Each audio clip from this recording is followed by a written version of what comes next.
Pemirsa, Provinsi Jawa Tengah menjadi provinsi tujuan favorit pemudik dan diprediksi 32,75 juta pemudik akan masuk Jawa Tengah pada musim mudik Lebaran 2023.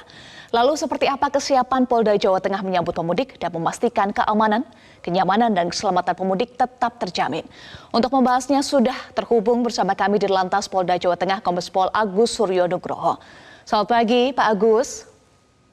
Semangat pagi. Semangat pagi. Pak Agus, rekayasa lalu lintas satu arah dari kilometer 72 Tol Cipali sampai kilometer 414 gerbang Tol Kalikangkung sudah dimulai. Lalu apa evaluasi penerapan hari pertama kemarin, Pak Agus?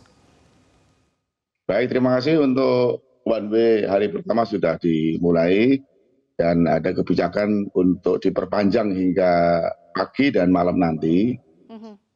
Selama kegiatan one way tidak ada kejadian yang menonjol, jadi bangkitan arus cukup nampak dari beberapa jam sebelum one way gate tol hanya 1.700 hingga 5 sampai 6 jam itu peningkatan arusnya menjadi 2.800. Ini cukup signifikan, hingga tadi pagi juga masih cukup padat. Namun demikian untuk tol masih lancar.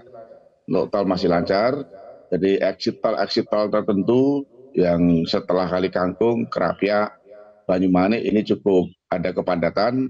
Namun demikian pada saat kami cek jam 00.30 arah Bawen itu masih terkendali. Jadi tadi malam kami tidak melakukan kontraflow, namun skenario kontraflow sudah kita siapkan. Kita tunggu hari ini, barangkali nanti ada bangkitan arus hingga 1 jam lebih 3.000. Kesiapan baik itu mungkin one way maupun kontraflow tetap kami akan berlakukan. Namun pada exit tol kita menjadi perhatian untuk segera kita lakukan rekayasa dan pengalihan arus untuk membagi bangkitan arus yang datang dari gate tol Kalikangkung. Ya, one way tadi Anda sampaikan diperpanjang ya Pak hingga hari ini. Lalu dengan perpanjangan one way ini nanti pengaturannya akan bagaimana Pak Agus? Kalau proses mekanisme one way tetap berjalan, artinya tadi malam kita tidak melakukan penutupan arah ke timur, Semarang dan Solo, Surabaya, hingga sampai pagi ini proses one way masih berjalan. Nanti jam 00.00 nanti malam akan kita lihat lagi, akan kita evaluasi lagi apabila bangkitan arus hari ini cukup besar. Tentunya nanti kami akan sampaikan ke Korlantas apakah dihentikan pukul 00 atau mungkin dilanjutkan. Karena ini berkaitan dengan strategi ya, supaya nanti tidak terlalu dekat dengan selesainya one way, termasuk juga kesiapan sterilisasi. Karena jam 6 pagi besok itu juga akan dilakukan one way lagi. Lalu skema pengaturan di exit tol dan juga jalur arteri dampak dari pemberlakuan one way sejauh ini bagaimana Pak Agus? Betul, memang setelah kami evaluasi dari ujung tol barat, jadi exit tol Pejagan sampai dengan exit tol Kalikangkung, ada penumpukan di exit tol. Namun demikian pada saat di exit tol Krapyak ini kita lakukan one way. Jadi hanya di exit tol saja, tidak terlalu panjang. Beberapa lokasi juga kami lakukan kontraflow sehingga arus yang datangnya dari Kalikangkung, exit tol Krapyak termasuk Banyumanik sampai Bawen ini masih bisa terkendali. Jadi masih lancar, termasuk juga di perkotaan baik Semarang, Bawen sampai arah ke Demak juga masih terkendali, cukup padat namun masih mengalir. Jadi ada beberapa kepadatan dampaknya itu masuk ke dalam kota Semarang ya Pak Agus. Kan ada sekitar 32,7 juta pemudik ya atau 26,4% dari total pemudik yang diprediksi mudik tahun ini masuk ke Jawa Tengah. Bagaimana strategi Polda Jawa Tengah untuk mengantisipasi penumpukan kendaraan termasuk tadi ada dampak-dampak dari rekayasa lalu lintas yang sudah diterapkan?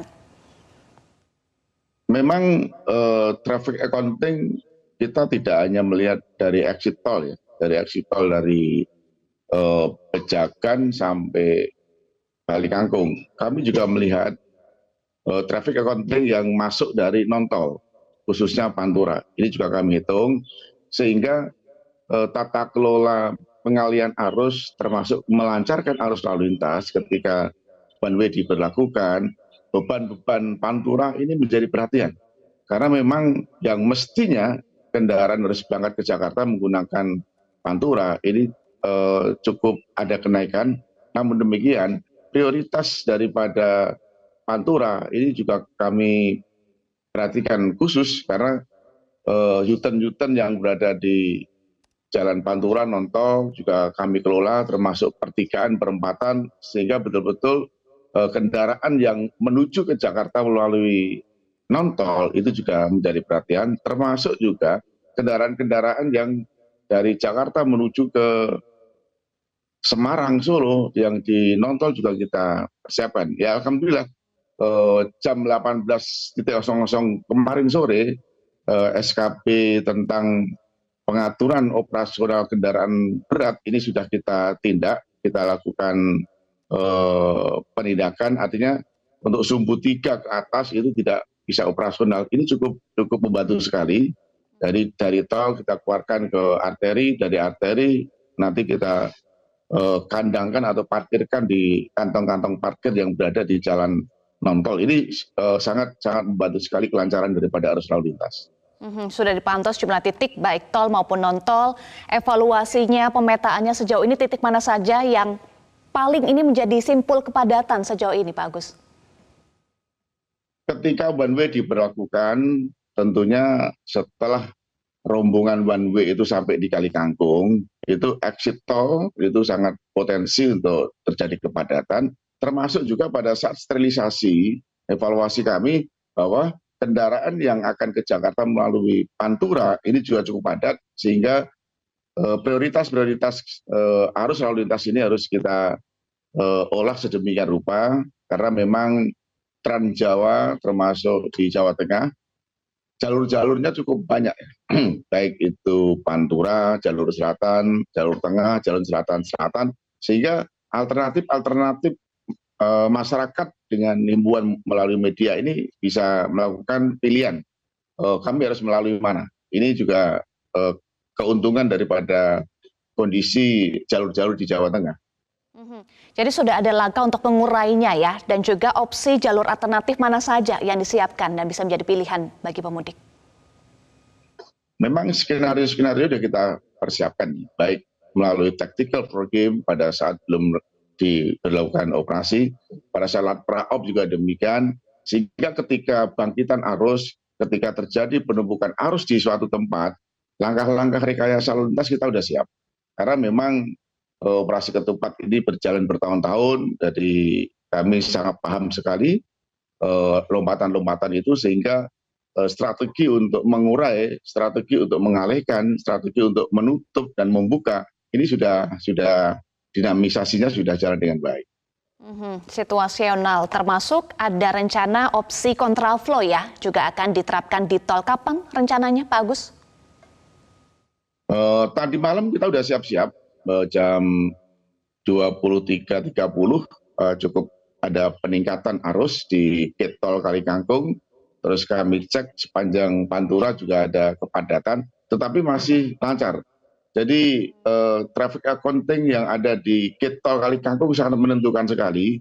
Apabila nanti sudah di atas 3.000, tentunya skenario pertama adalah one way, penambahan one way lokal dari Kali Kangkung, Banyumanik hingga Bawen, dan bahkan nanti manakala bangkitan arus masih deras, nanti kita keluarkan di Salatiga. Jadi bukan di Bawen lagi.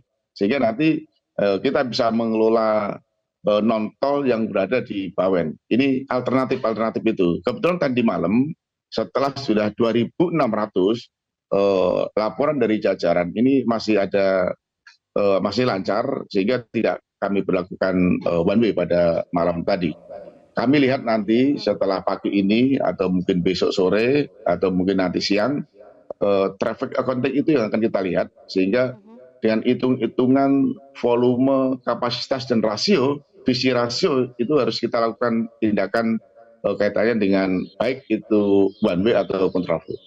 Baik, tadi informasi terbaru kontraflow bisa saja tidak sampai Bawen tetapi bisa sampai Salatiga situasional ya melihat nanti kondisi di lapangan. Pak, informasi yang kami dapatkan peningkatan jumlah kendaraan ini sudah 300% di gerbang tol Kali Kangkung. Artinya bisa disebut bahwa puncak arus mudik ini sudah terjadi ya Pak di Kali Kangkung. Apa himbauan dari Polda Jawa Tengah terkait dengan puncak arus mudik? Prediksinya kemarin dan juga hari ini. Kalau traffic accounting dari lalu lintas biasa memang peningkatannya cukup signifikan. Namun demikian karena tol dan non tol ini bisa kita kelola dengan baik, sehingga sampai saat ini hanya pada tingkat kepadatan saja. Jadi belum sampai resiko kemacetan. Pada tingkat kepadatan kita bisa melakukan upaya-upaya rekayasa. Jadi Polda Jawa Tengah saya rasa cukup siap ya. Skenario yang mungkin bangkitan arus yang datang dari barat ketika berada di jalan tol nanti ini sudah bisa kita kelola. Jadi termasuk juga bagaimana kita mengelola rest area, bagaimana mengelola gate tol supaya tidak terjadi antrian dan tidak terjadi flash. Ini upaya-upaya untuk mengalihkan arus dari tol ke Pantura ini sudah kita lakukan. Sehingga strategi pengalihan arus, strategi traffic accounting-nya, hitungannya itu memang kami selalu koordinasi dengan stakeholder, baik itu jasa marga termasuk perhubungan, bagaimana kondisi kendaraan yang masuknya dari non-tol, bagaimana hitung-hitungan kendaraan yang masuk tol. Ini bisa kita kelola, sehingga kebijakan itu tergantung dari angka tersebut. Baik, Polda Jawa Tengah sudah siap menyambut 32,75 juta pemudik yang akan masuk ke Jawa Tengah pada musim mudik lebaran tahun 2023 ini. Terima kasih Dirlantas Polda Jawa Tengah Kombes Pol Agus Suryo Nugroho sudah bergabung bersama kami di Metro Pagi Prime Time. Salam sehat selalu Pak Agus.